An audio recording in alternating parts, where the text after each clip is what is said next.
ஆட்டம்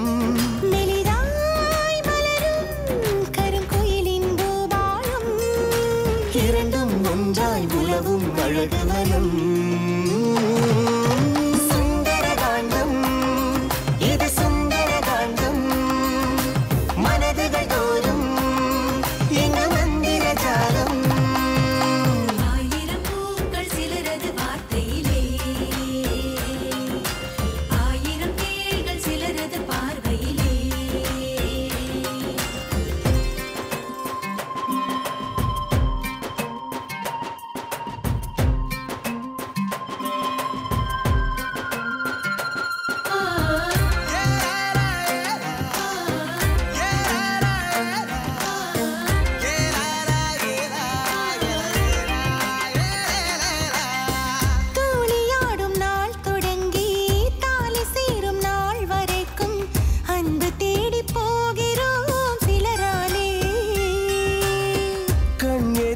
காதலாலே கல் விழுந்த ஏரி போலே ஆன நெஞ்சம் மாறுமோ சில நாளே முகமெல்லாம் குறுநகை அகமெல்லாம் பெரும் பகை காய்களை நகர்த்தினால் சரியுமோ பெரும் படை இசையோ கொஞ்சம் அசையோ கொஞ்சம் இணைந்தே தோன்றும் அழகிய நந்தவனம் சுந்தரகாண்டம் இது சுந்தரகாண்டம் மனதுகள் தோறும் எங்க மந்திர ஜாலம் ஆயிரம் பூக்கள் சிலரது வார்த்தையிலே ஆயிரம் தேள்கள் சிலரது பார்வையிலே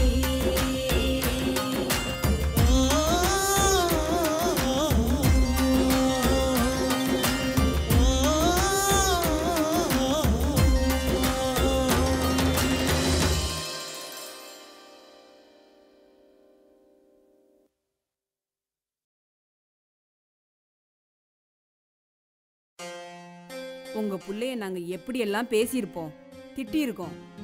அம்மாவும் கூட பிறந்த தங்கச்சியும் படுற கஷ்டத்தை புரிஞ்சுக்க முடியாத ஒரு உதவாக்கற புள்ளையா இருக்கானேன்னு நாங்க ரொம்ப வருத்தப்பட்டோம், வேதனைப்பட்டோம். ஆனா நான் உதவாக்கற புள்ளை இல்ல, உருப்படியான புள்ளதான்னு நம்ம பிரகாஷ் தம்பி நிரூபிச்சிடுச்சு. உண்மையிலே உன் புள்ள பெரிய சூரன்தான். உனக்கு எப்படிப்பா இவ்ளோ துணிச்சல் வந்தது? நம்ம பிரகாஷ் தம்பியா இப்படி? என்னாலேயே நம்ப முடியல.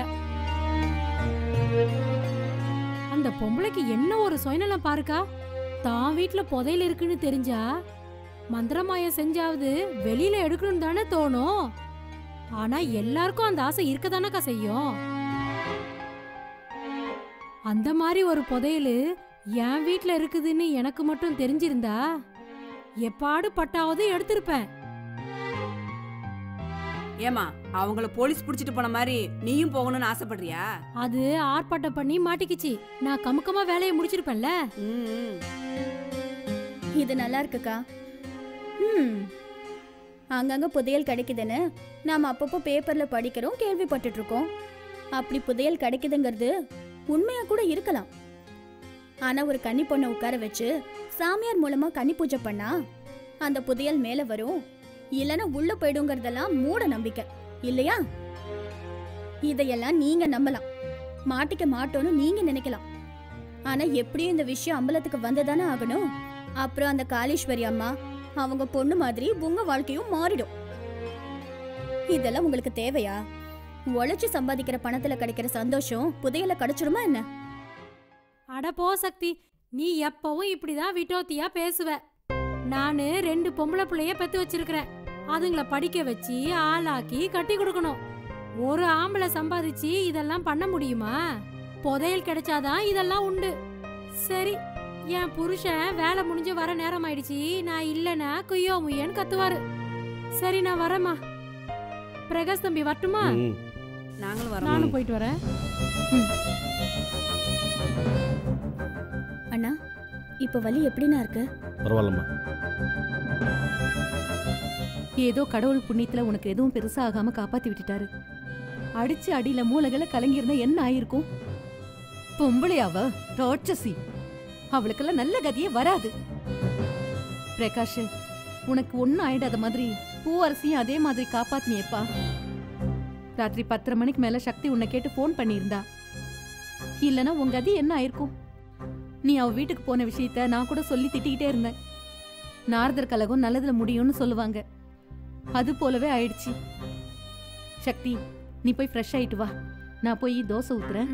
ம்?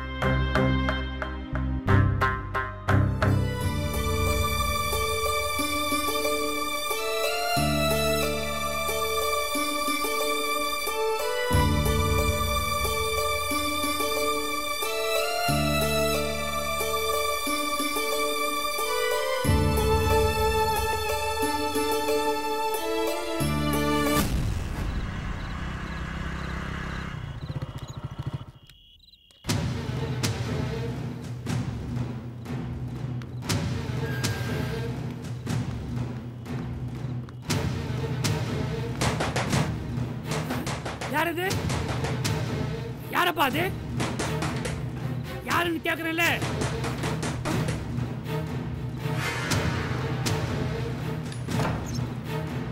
மாமா, நான் தான் ராகவன் வந்திருக்கேன். கதவை திறங்க. அட கொலைக்கார பாவி, செய்தலாம் செஞ்சுட்டு ஏடா இங்க வந்த? மாமா, முதல்ல கதவை திறங்க. என்னை வெளியில் நிக்க வச்சு தான் பேசுவீங்களா? என்ன இருந்தாலும் நான் உங்க மாப்பிள்ள. மாப்பிள்ளையா? அப்பா அப்பா வேண்டாம்ப்பா. என்ன கூட்டிட்டு போமாங்க, அழைச்சிட்டு போமா. பார்த்து.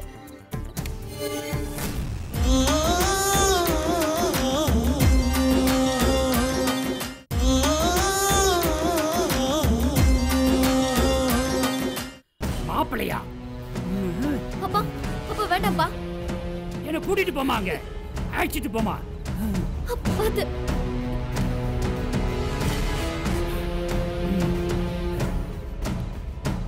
அடச்சி, மாப்பிள்ளைன்னு சொல்லிக்க வெக்கமா இல்லடா உனக்கு? ஒரு மாப்பிள்ளை செய்யற காரியத்தை செஞ்சுட்டு வந்திருக்கேன். என்ன கத்துறீங்க? நம்ம வீட்டு மான சந்தி சிரிக்குன்னு நினைக்கிறீங்களா? அதான் ஏற்கனவே சந்தி சிரிக்க வச்சிட்டியாடா. இனிமேல் இன்னும் என்னடா சந்தி சிரிக்கிறது? பொம்பளைங்க போலீஸ் ஸ்டேஷன்ல நிக்க வச்சுட்டு நீ தலைமறைவா சுத்தி நீ தெரியல? வெக்கமா இல்ல உனக்கு? என்ன எனக்கு என்ன வெக்கம்? உன் பொண்ணு பொண்ணடி சேர்ந்துதான் என்னை இப்படி ஒரு சிக்கல்ல மாட்டி இழுத்து விட்டுட்டாங்க. போலீஸ்ல மாட்டிக்க கூடாதுன்னு நான் லோன்னு அழைச்சிக்கிட்டு இருக்கேன். சரி, நடந்து போச்சு. நீ ஆக வேண்டியதை பார்க்கணும்ல. உங்க பொண்டாட்டியும் பொண்ணையும் வெளியில கொண்டு வரணும்ல. அது விஷயமா பேசிட்டு போறதுக்காக தான் நான் வந்தேன். முதல்ல கதவை திறங்க. உள்ள உட்காந்து என்ன பண்ணலான்றத பேசிக்கலாம். இனி உங்ககிட்ட என்னடா பேச்சு வேண்டி கிடக்குது? அவங்க கூட நீ சேர்ந்து போக வேண்டியதுதான். உன் சுயநலத்துக்காக என் பொண்ணை பலி கொடுக்கணுமாடா? அப்ப மட்டும் நான் தூக்க மாத்திரை போட்டு தூங்காம இருந்திருந்தேனா? என் கால் விளங்காம இருந்தாலும் எவரி குச்சி வந்து உங்களையெல்லாம் நான் தும்சம் பண்ணிருப்பேன்டா. இனி உங்க காலடி பட்டா கூட இந்த வீடு விளங்காதுடா. யோ, நான் பொறுமையா பேசிக்கிட்டு இருக்கேன். நீ லூசு மாதிரி என்னென்னமோ பேசிட்டு இருக்க. லாக்அப்ல இருக்கிறது உன் பொண்டாட்டி உன் பொண்ணும். அவங்கள நினைச்சு நான் கவலைப்பட்டு பேசிக்கிட்டு இருக்கேன். நீ என்னடானா? அவ என் பொண்டாட்டியும் இல்ல, அவ என் மகளும் இல்லடா. தூக்கம் கலைஞ்சி நான் கண் முழிச்சு எப்போ இதெல்லாம் கேட்டேனோ நான் அப்பவே அவங்கள எல்லாம் தலை முழுகிட்டேன்டா. இனி அவங்க எக்கேடு கெட்டாலும் அதை பத்தி எனக்கு துளி கூட கவலை கிடையாதுடா. என் பொண்ணுடைய வாழ்க்கை சீரழிக்க பார்த்த நீங்க 3 பேருமே அந்த தண்டனையை அனுபவிச்சுதான் ஆகணும். நீயும் உள்ள போகணும்டா. பூவரசி, இவன் அடங்க மாட்டான். நீ போய் போலீஸுக்கு போன் போடுமா. இவனை நாமளே போலீஸ்ல புடிச்சு கொடுத்துருவோம். யோ, நீ யார் கொடுக்குற தைரியத்தில் இப்படிலாம் பேசுறேன்னு எனக்கு தெரியும். எங்களை மாட்டி விட்ட அந்த பிரகாஷையும் அவன் தங்கச்சியும் நான் பழிக்காம விட மாட்டேன். இங்க பார், கேஸை வாபஸ் வாங்கிட்டு உன் பொண்டாட்டியும் பொண்ணையும் வெளியில கொண்டு வரதுக்கு வழியை பாரு. இல்ல நான் சொன்னது கண்டிப்பா நடக்கும். பிரகாஷையும் அவன் தங்கச்சியும் கொல்லாம விட மாட்டேன் நான். ஒழுங்கு மரியாதையா அந்த கேஸை வாபஸ் வாங்குறதுக்கான வழியை பாரு.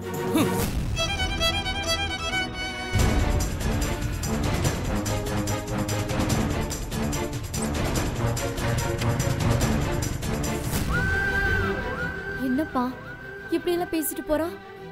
நம்மளால பிரகாஷ் அவங்க குடும்பம் பட்ட கஷ்டம் போதாதா? நம்ம மேல இருக்கிற கோவத்துல ஏதாவது கிறுக்குத்தனமா செஞ்சிட போறான்ப்பா. எனக்கும் தயக்கமா தான் இருக்கு.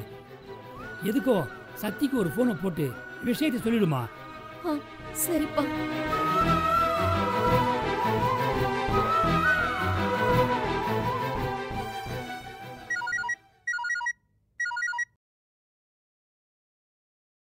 சொல்லுங்க பூவரசி. சக்தி, இப்பதான் ருக்குவோட புருஷன் ராகவ் வந்துட்டு போறான். அவனா? நம்ம கொடுத்த கேஸ வாபஸ் வாங்கணுமா? இல்லனா இல்லனா என்ன பண்ணுவானா? நீங்க இருக்கிற தைரியத்தினாலதான் நாங்க திமிர்த்தனமா நடந்துக்கிறோமா? அவன் சொல்றத நாங்க கேட்கலன்னா உன்னையும் பிரகாஷையும் என்ன கொன்னுடுவானாமா? பாருங்க பூவரசி, இந்த மாதிரி நேரத்துல நம்ம பயப்படக்கூடாது. அவன் என்ன பண்ணுவானா? உனக்கு பண்ண காரியத்துக்கு அவங்க அனுபவிச்சு தீரணும். எக்காரணத்தை கொண்டு நம்ம கேஸ வாபஸ் வாங்கவே கூடாது. இங்க பாருங்க பூவரசி, நீங்க எங்களை பத்தி கவலைப்பட வேணாம். ஆனா அவன் போலீஸ்ல மாட்டணும். நீங்க உடனடியா போலீஸ்க்கு ஃபோன் பண்ணி அவன் வந்த விஷயத்த சொல்லுங்க. அவன் உங்களை பத்தி சொன்னதும் நானும் அப்பாவும் ரொம்பவே பயந்துட்டோம். அதான் உடனே நான் உனக்கு ஃபோன் பண்ணேன். பரவாயில்ல, இப்போ உடனே அவங்களுக்கு ஃபோன் பண்ணி அவன் வந்த விஷயத்த சொல்லிடுங்க. சரி சக்தி, நான் வச்சிடுறேன். சரி பூவரசி. சக்தி, என்னம்மா? அம்மா, அந்த ராகவன் வந்தானம்மா. அவன் வெறி பிடிச்சு அலையறானம்மா. எதுக்கும் நீயும் அண்ணனும் கொஞ்சம் ஜாக்கிரதையாவே இருங்கம்மா. சக்தி, நீ தான் வேலைக்கு போற. வேலைக்கு கரெக்ட் டயத்துக்கு போகணும்ல. நீ ஜாக்கிரதையா இருமா. நாங்க பத்திரமா இருந்துப்போம். சரிம்மா.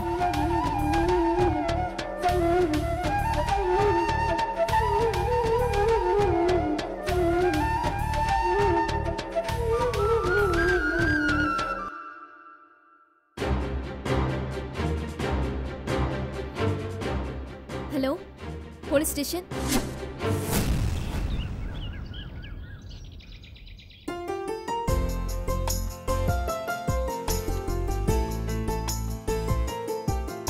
அம்மா, அம்மா, நான் காலேஜ்க்கு கிளம்பிட்டேம்மா. லஞ்ச் பாக்ஸ் எங்க? ஏய், மணி 7 தானடி ஆகுது, அதுக்குள்ள கிளம்பிட்ட? இல்லம்மா, ஃப்ரெண்ட்ஸ் கிட்ட இருந்து நோட்ஸ் வாங்க வேண்டியது இருக்கு. பார்த்து எழுதணும், அதான் சீக்கிரம் போறேன். லஞ்ச் ரெடி ஆகலனா பரவாயில்ல விடு, நான் கேண்டீன்ல சாப்பிட்டுக்கிறேன். ஏய் நில்லடி. ஊர்ல இருந்து உங்க அத்தை இன்னைக்கு வராங்க. கிட்ட வந்துட்டேன்னு சொல்லி ஃபோன் பண்ணாங்கடி. வந்துட்டு இருக்காங்க. அவங்க வந்ததும் பார்த்துட்டு போயேன். என்னவா இப்போதைக்கு திடுதிப்புன்னு வராங்க? யாருக்கு தெரியும் எதுக்காக வராங்கன்னு? வந்து சொன்னா தானே தெரியும். அம்மா, எனக்கு டைம் ஆச்சுமா. நான் சாயந்தரமா வந்து அவங்கள பாத்துக்கிறேனே. அடியே, என்னடி ஆச்சு உனக்கு? காலை சுடு தண்ணி ஊத்திட்டு கிளம்புற? 5 நிமிஷத்துல வந்துருவாங்க. அவங்க வரும்போது நீ இல்லைன்னா நான் தான் வரேன்னு சொன்னேனே. ஏன் அவளை அனுப்பிச்சிட்டேன்னு சொல்லி தான் தூரம் குத்திப்பாங்கடி. என்னம்மா நீ? என் அவசரம் புரிய மாட்டேங்குது உனக்கு. இப்ப சொல்லிக்காம கொல்லிக்காம யார் அவங்கள வர சொன்னது? எனக்கு வர நேரமாச்சுமா.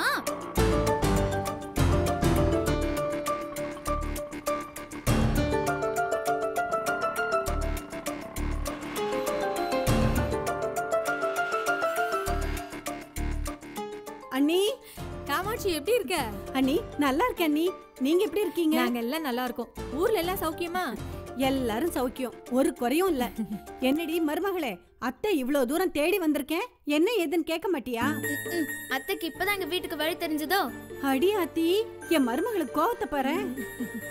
இந்த அத்தையை பாக்குறதுக்கு நீங்க எத்தனை தடவை என் வீட்டுக்கு வந்தீங்களாக்கும்? ஆமா, புக்கும் கைமா எங்க கிளம்பிட்ட? புக் எடுத்துட்டு காய் வாங்குவா போவாங்க. காலேஜ்க்கு தான் போறேன். அதுக்குள்ளவா? ஆமா அத்தை, எனக்கு இன்னைக்கு ஸ்பெஷல் கிளாஸ் இருக்கு. நீங்க வீட்லயே இருங்க, நான் சாயந்தரம் வந்து உங்ககிட்ட பேசுறேன். வரேம்மா. ஏய் இருடி, அத்தை வந்திருக்க, வந்ததும் வராதமா கிளம்பி போயிட்டே இருக்க. நான் என்னத்த பண்ணட்டும்? இன்னைக்குன்னு பார்த்து ஸ்பெஷல் கிளாஸ் வச்சுட்டாங்க. நான் வரேன், பாய். ஏய் இருடி, உங்க அத்தை உனக்காக பூ வாங்கிட்டு வந்திருக்கேன். அந்த பூவை நான் வச்சு விடுறேன், அதுக்கப்புறமா கிளம்பு, சரியா?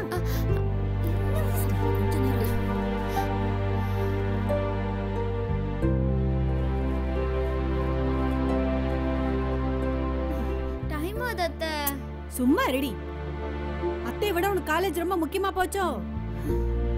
திரும்ப கொஞ்சம் ஆடாம நெல்லடி. பாத்தத்த அதெல்லாம் கரெக்டா பண்ணுவேன். திரும்ப. ஐயோ, என் மருமக எவ்வளவு அழகா இருக்கா. சரி, இப்ப போடியம்மா உன் காலேஜுக்கு. ஆனா சாயந்தரம் சீக்கிரமா வந்துடணும், சரியா? சரி அத்தை, போயிட்டு வரேன். போயிட்டு வரேம்மா. பார்த்து பத்திரமா போடி. அண்ணி, என் மருமக எப்படி ஓங்கு தாங்க வளர்ந்துருக்கல்ல. சரி, நான் இவ்ளோ காலையில திடுதிப்புன்னு வந்திருக்கேன்ல, என்ன ஏதுன்னு கேட்க மாட்டீங்களா? இப்பதானே வந்தீங்க, முதல்ல உட்காருங்க. நான் டிஃபன் பண்றேன். சாப்பிட்டு அமர பேசலாம், சரியா? நான் போய் பண்ணிடுறேன். இல்ல நீங்க உட்காருங்க. நான் வந்த விஷயத்த சொல்லேன்னா என் மண்டையே வெடிச்சிரும். என்னன்னு கேளுங்க. சரி, என்னன்னு சொல்லுங்க. விஷயம் என்னன்னா, என் பையன் அமெரிக்கால இருந்து வர 10ஆம் தேதி 3 மாசம் லீவ்ல வர்றான். அவனுக்கும் கவிதாவுக்கும் கல்யாணத்தை முடிச்சு புருஷன் பொஞ்சாதியா அமெரிக்காவுக்கு அனுப்பி வச்சிடலான்னு நானும் உங்க அண்ணனும் முடிவு பண்ணிருக்கோம்.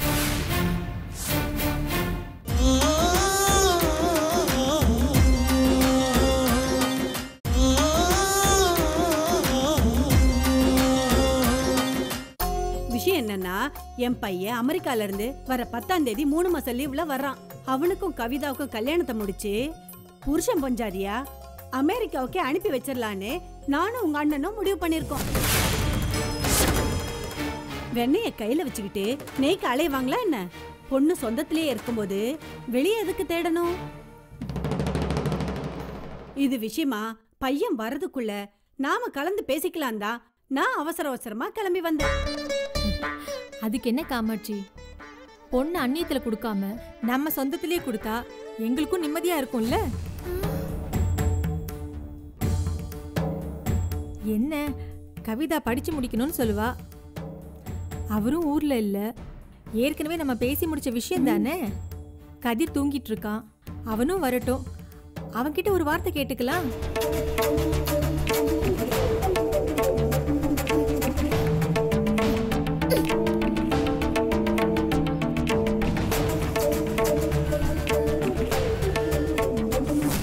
அதுவும் இல்லாம அவர் ஊர்ல இருந்து வந்ததுக்கு அப்புறமா நாம முடிவு எடுத்துடலாம். ஏற்கனவே பேசி முடிச்ச விஷயம் தானே, எதுக்கு திரும்ப திரும்ப முடிவு பண்ணணும்? அண்ணன் வந்ததும் தேதியை நிச்சயம் பண்ணிட வேண்டியதுதான். அப்படியே செஞ்சிடலாம். அப்பா சரி, எனக்கு பசிக்குது, போய் டிஃபன் கொண்டு வாங்க. சரி.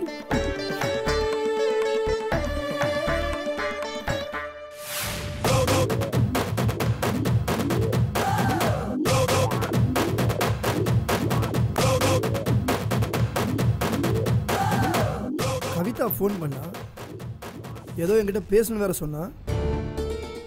புதுசா என்னடா பேச போறா? என்னோட கணக்கு சரியா இருந்தா இன்னைக்கு வந்து அவ என்கிட்ட ஐ லவ் யூ சொல்லுவா.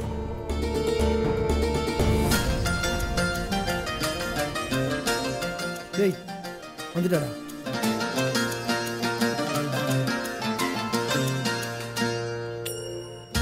ஹாய் கவிதா.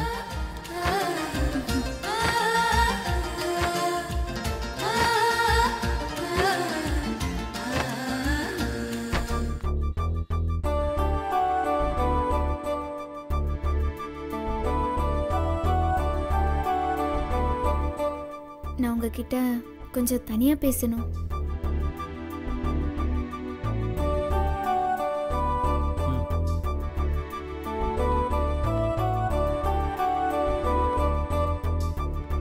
சொல்லு கவிதா, என்ன பேசணும்?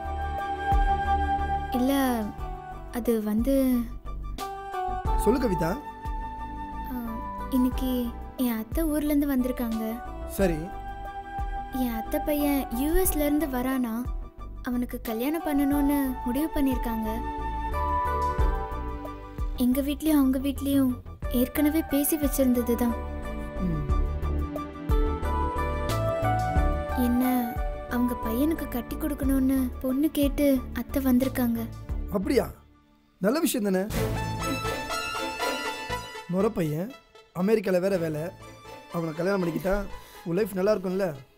சந்தோஷமா கல்யாணம் பண்ணிக்க வேண்டியதானே.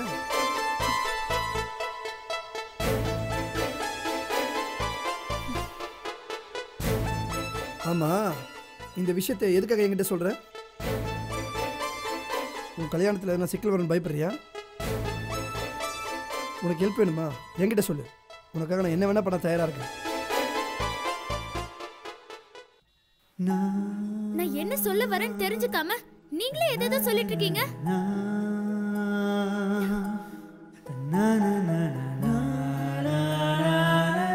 சாரி, நீ என்ன சொல்ல வர? என்ன நம்ம சொல்ல வந்த? பொண்ணுங்க மனசுல என்ன இருக்குன்னு கூட புரிஞ்சுக்காம ஆம்பளைங்க நீங்க இருக்கீங்களே, பொண்ணுங்களால என்ன பண்ண முடியும்? எனக்கு அத்தை பையன் மேல துளி கூட இஷ்டம் இல்ல. ஏன் பிடிக்கல? உங்க அத்தை பையன் ஸ்மார்ட்டா இல்லையா, இல்ல நீ யாரையும் விரும்புறியா?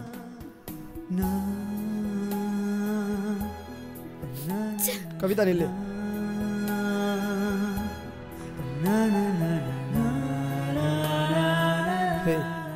எப்பவுமே நம்ம ஊர் சினிமாவில் ஹீரோயின் வந்து கல்யாண பத்திரிக்கையை கடைசியாக வந்து ஹீரோ கிட்ட கொடுப்பாங்க. ஆனால் நீ உன்னை பொண்ணு பார்க்குற விஷயத்தையே வந்து என்கிட்ட சொல்லிட்டு, பொண்ணுங்க மனசை புரிஞ்சுக்காத அளவுக்கு அந்த அளவுக்கு நான் ஒன்றும் முட்டாள இல்லை. நீ கண்ணீர் விட்டு அழுதுட்ட, நான் அழலை, அவ்வளோதான் வித்தியாசம்.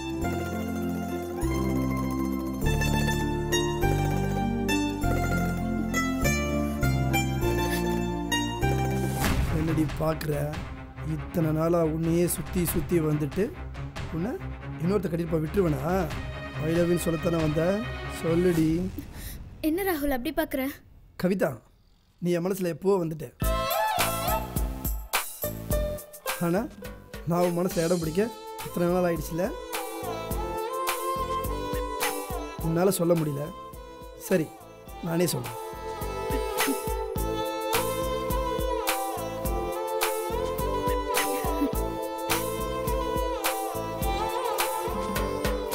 I love you, Kavita.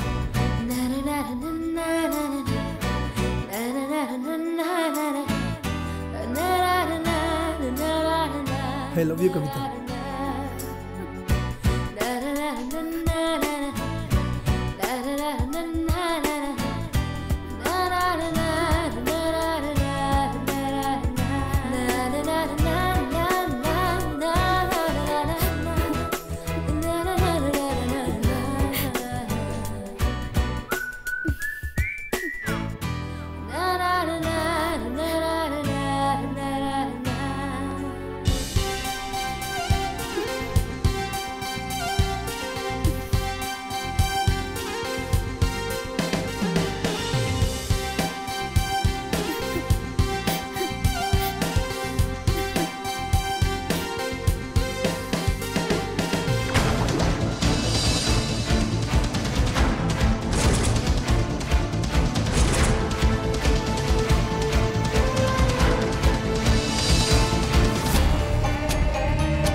அப்படி ஓடுறா?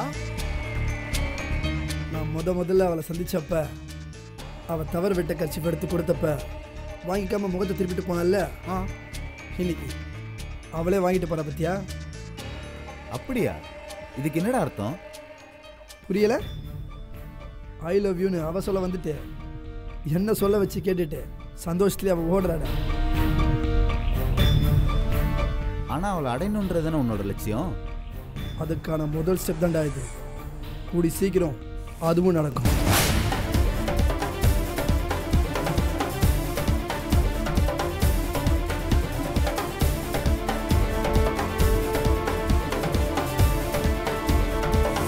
தூரல் போடும் தூரல் போடும் வானம் போல வாழ்வின் நிகழ்வுகளே, காயப்போடும் துணிகளில் கூட சாயம் போகும் அது போல் உறவுகளே, பெரிதாய் தெரியும் ஒரு புயலின் ஆர்ப்பாட்டம், மெலிதாய் மலரும் கருங்குயிலின் பூபாலம், இரண்டும் ஒன்றாய் உலவும் அழகு வனம். சுந்தரகாண்டம், இது சுந்தரகாண்டம், மனதுகள் தோறும் எங்க மந்திர ஜாலம், முகமெல்லாம் குறுநகை அகமெல்லாம் பெரும் பகை, காய்களை நகர்த்தினால் சரியுமோ பெரும் படை, இசையோ கொஞ்சம் அசையோ கொஞ்சம் இணைந்தே தோன்றும் அழகிய நந்தவனம்.